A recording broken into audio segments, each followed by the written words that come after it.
Welcome to Byte-Sized Tech, where we like to blend casual conversations with some hopefully insightful discussions on the latest in technology and gadgets.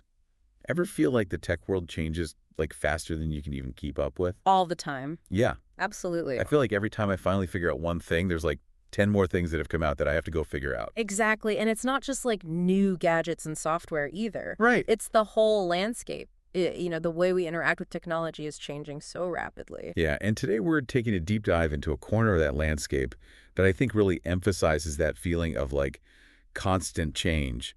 And that's cybersecurity. Ooh, good one. Because it seems like every day there's a new headline about a data breach or some vulnerability or some crazy new hacking technique. Absolutely. Cybersecurity is like a constant arms race between the good guys and the bad guys. The white hats and the black hats. Exactly. And the bad guys, they're always coming up with new ways to exploit weaknesses, and the good guys, well, we're always trying to stay one step ahead. Right. And that's why I think it's so important to stay informed about the latest happenings in cybersecurity.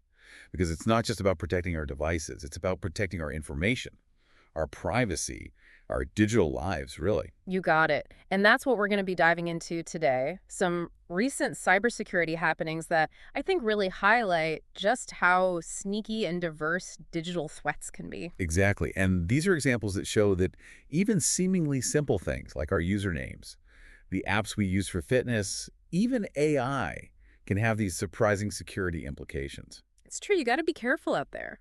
So let's start with something that I think a lot of us have probably heard before when it comes to passwords. Okay, I'm listening. Longer passwords are better, right? Yeah, that's what we've always been told. Make it long, make it complicated, make it impossible to guess. Right, like 16 characters, minimum mix of upper and lowercase numbers, symbols, the whole 9 yards. Exactly. The more complex, the better.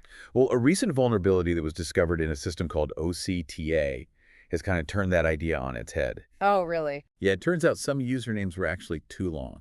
Too long for the system to handle properly. Yep, too long for the system to handle properly, and that created a vulnerability. I've never heard of that before. That's interesting. It is, and it sounds a little strange, but essentially what happened was OCTA was using a specific algorithm to hash passwords, and this algorithm had a quirk. A quark. A quirk. Yeah.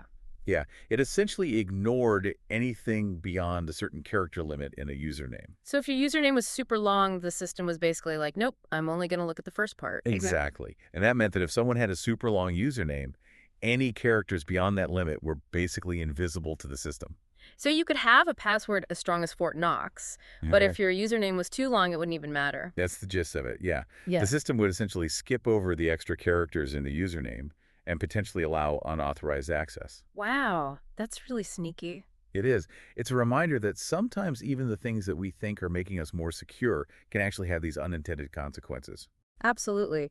And it highlights the importance of constantly evaluating and updating security systems because you never know what kind of weird quirks might be lurking in the code. Right. Thankfully, in this case, OCTA addressed the issue pretty quickly. They switched to a different algorithm that didn't have that limitation. That's good to hear, but it definitely makes you wonder what other hidden vulnerabilities are out there, right? Right. And it makes you think about all the assumptions we make about security and how those assumptions can sometimes be wrong. Absolutely. And this next one is a reminder that even things we do for fun and fitness can have unexpected security implications. Oh, yeah. That's a good one. You're talking about Strava, right? The fitness tracking app. Bingo. Strava, it's great for tracking your runs or your bike rides and sharing your routes with friends. Yeah, I use it all the time to see how my friends are doing. Me too. It's motivating. Yeah. But it turns out that while Strava is great for all of that, it can also unintentionally reveal sensitive location data. Oh, really? Yeah, and this isn't just about people being able to see where you live. It's about the patterns of your movements being tracked and analyzed. Like someone could figure out your daily routine, where you go, at what times. Exactly, and that information can be used for all sorts of things.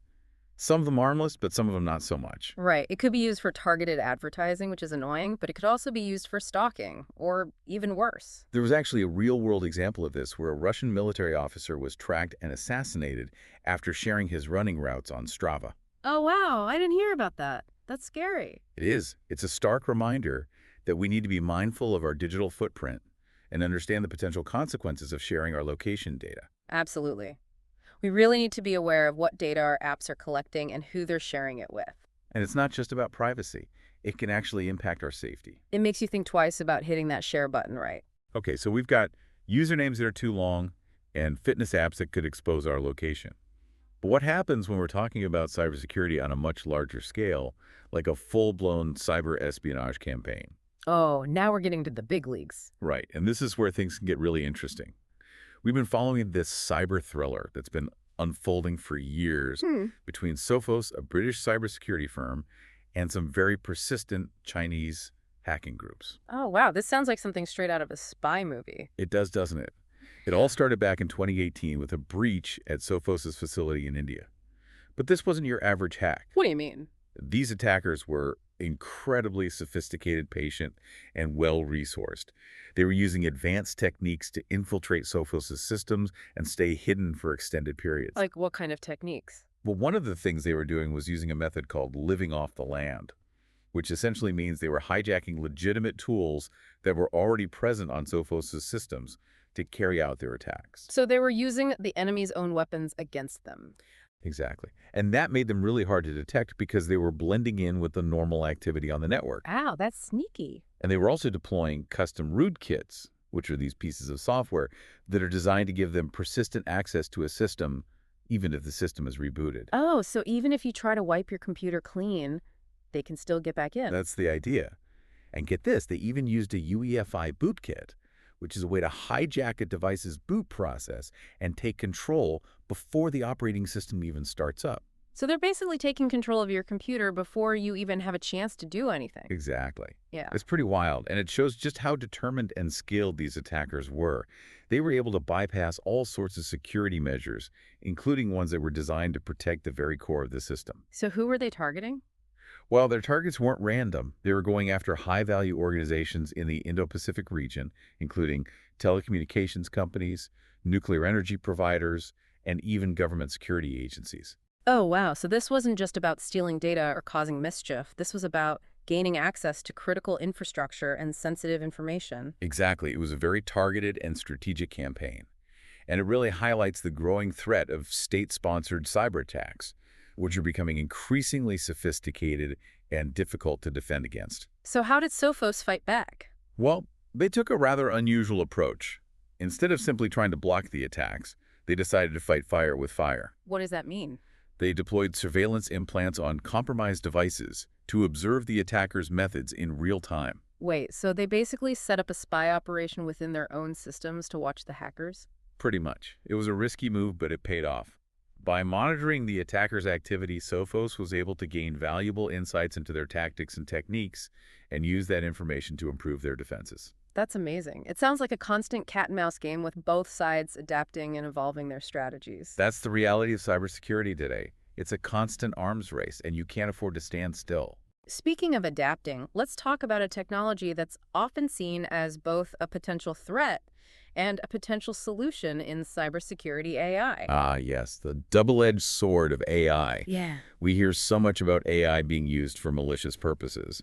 But in this case, we're going to look at how AI is being used to actually find vulnerabilities. Oh, that's interesting. Yeah, Google's Project Zero team has been experimenting with something called Project Naptime, where they use large language models, or LLMs, to assist in vulnerability research. So instead of AI being the bad guy, it's being used to help the good guys. Exactly. And it's already yielding some pretty impressive results. Like what? Well, they used Project Naptime to discover a vulnerability in Squile, which is this really popular database software that's used in tons of applications. And this vulnerability had been missed by traditional methods. That's right. The vulnerability was triggered by this very specific sequence of events that was difficult for traditional code analysis tools to pick up on. But the AI was able to find it. Yep. The LLM was able to analyze the code from a different perspective and identify the vulnerability, something that human experts hadn't been able to do. It's like the AI was thinking outside the box in a way that humans couldn't. That's a great way to put it. Yeah. And it really raises some intriguing questions about the future of cybersecurity and the role AI will play. Like, could AI ultimately make us more secure? Or will it just lead to an AI arms race between attackers and defenders, with each side constantly trying to outsmart the other? That's the million-dollar question, and it's one we're going to have to keep exploring as AI becomes more and more integrated into our digital lives. And that's something we'll definitely be keeping an eye on here at Byte-Sized Tech. For sure, AI is changing the game in so many ways, and cybersecurity is no exception. Well, this has been quite a journey so far. Yeah. From sneaky usernames to fitness app tracking and even a touch of cyber espionage, it's clear that cybersecurity is a complex and constantly evolving landscape. Absolutely. And we've only just scratched the surface. That's right. There's so much more to explore and so many more questions to answer. But we're going to take a quick break, and when we come back, we'll dive into some of the broader implications of these cybersecurity trends and what you can do to protect yourself in this increasingly digital world. Sounds good. I'm ready for more. Yeah, it really is a digital Wild West out there. Mm-hmm. And, you bring up a good point about AI. It's like this powerful new tool, Mm-hmm.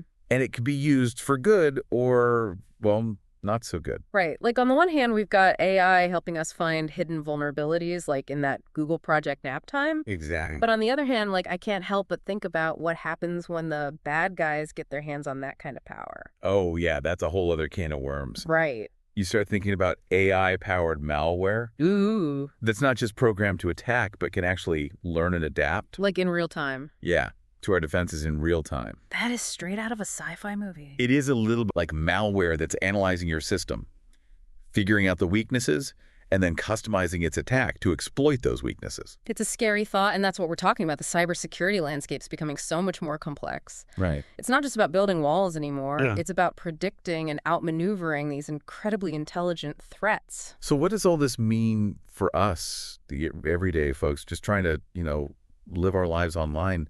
What can we actually do to protect ourselves in this kind of environment? Yeah, it's a good question, and it can feel kind of overwhelming. But honestly, there are some basic things we can all do to be more mindful of our digital footprint. Okay, give it to me straight. What are like the top things we should be thinking about? Okay, well, first and foremost, be aware of the information you're sharing online. It's so easy to overshare without realizing it. Mm-hmm. But think twice before posting things like your home address, your phone number, your financial details. Okay, keep your personal info on lockdown. Yeah. Got it. What else? Strong passwords are absolutely non-negotiable. And I don't just mean swapping a few letters for numbers in your pet's name. Right. Use a combination of upper and lowercase letters, numbers, special characters, the whole shebang. Yeah, the whole 9 A yards. password manager can be a lifesaver here. Oh, yeah. Password managers agree. Yep, for generating those strong passwords and keeping track of them all. Right. Who can remember all those crazy passwords? Exactly. And speaking of things that can save your digital life, two-factor authentication. Oh, yes, two-factor authentication. Whenever you have the option, turn it on. It adds that extra layer of security by requiring a code from your phone or email in addition to your password. Right. Makes it much harder for hackers to get in, even if they do manage to steal your password. So two-factor authentication, another must-have. It's a little bit of extra effort, but definitely worth it for the peace of mind. Absolutely. And lastly, let's talk about those suspicious emails, links, attachments. Ooh, yes, the phishing scams. Phishing scams are getting so sophisticated these days. They really are. So never click on anything unless you're 100% sure it's legitimate. Because you never know what might be lurking on the other side of that link. Exactly. Cybersecurity is all about being proactive and vigilant. And by taking these simple steps, you can significantly reduce your risk of falling victim to cybercrime. So it's not just about having the latest, greatest antivirus software. It's about being smart and aware of the digital landscape. Precisely. Cybersecurity isn't just about technology, it's about behavior. Well said. Yeah. It's been eye-opening exploring all these recent cybersecurity events, from those sneaky usernames to the fitness tracker risks, even a little touch of cyber espionage. It feels like there's danger lurking around every digital corner. There is, but you know what? What's that? I feel a lot more aware and prepared to navigate this world now. Me too. Yeah. Thanks to your insights, I definitely feel like I have a better grasp on all of this. Knowledge is power, and the more we understand about these threats, the better equipped we are to protect ourselves. Well said. And speaking of knowledge, there's still so much more to unpack and so many more questions to answer. But we're going to take a quick break. Okay. And when we come back, we'll leave you with some thought-provoking questions about the future of cybersecurity and the role that AI will play in shaping that future. Just stay tuned. Wow, we've covered a lot of ground today. We have. From those sneaky usernames to fitness tracker risks, AI-powered cyber attacks. It really does feel like cybersecurity is this constantly shifting landscape. It's a moving target for sure. And it feels like the moment you learn one thing, there's a whole new threat that pops up. Yeah, that's the nature of the beast, right? Technology is always evolving, and so are the threats. So as we wrap up this episode, what's like the one thing you hope our listeners take away from our conversation? Be proactive. That's it. Be proactive. Yeah, don't wait for something bad to happen before you start thinking about cybersecurity. Right. Take steps now to protect your data and your devices. It really can make all the difference. And remember, it's not just about the technology itself. It's about our own behavior online. Absolutely. Being mindful of what you share, being cautious about those links you click on, keeping your software updated, all of those simple things can really go a long way. They really can. And, if something online seems too good to be true, Yeah, it probably is. it probably is. Don't fall for those tempting phishing scams or any of those other online tricks. So to wrap things up, let's leave our listeners with one final thought to ponder. We've talked about AI being used for both good and bad in the cybersecurity world. Right. But what does the future hold? Ooh, good question. Will AI ultimately make us more secure, or will it just lead to this even more intense arms race between attackers and defenders? That's a question we'll be grappling with for years to come, I think. Randomly. But one thing's for sure, the future of cybersecurity will be shaped by the evolution of technology. And it's up to all of us to stay informed, adapt, and maybe even learn a few new tricks along the way. Thanks for tuning in to Byte-Sized Tech. If you enjoyed the episode, like, comment, share, and subscribe for more fun tech discussions.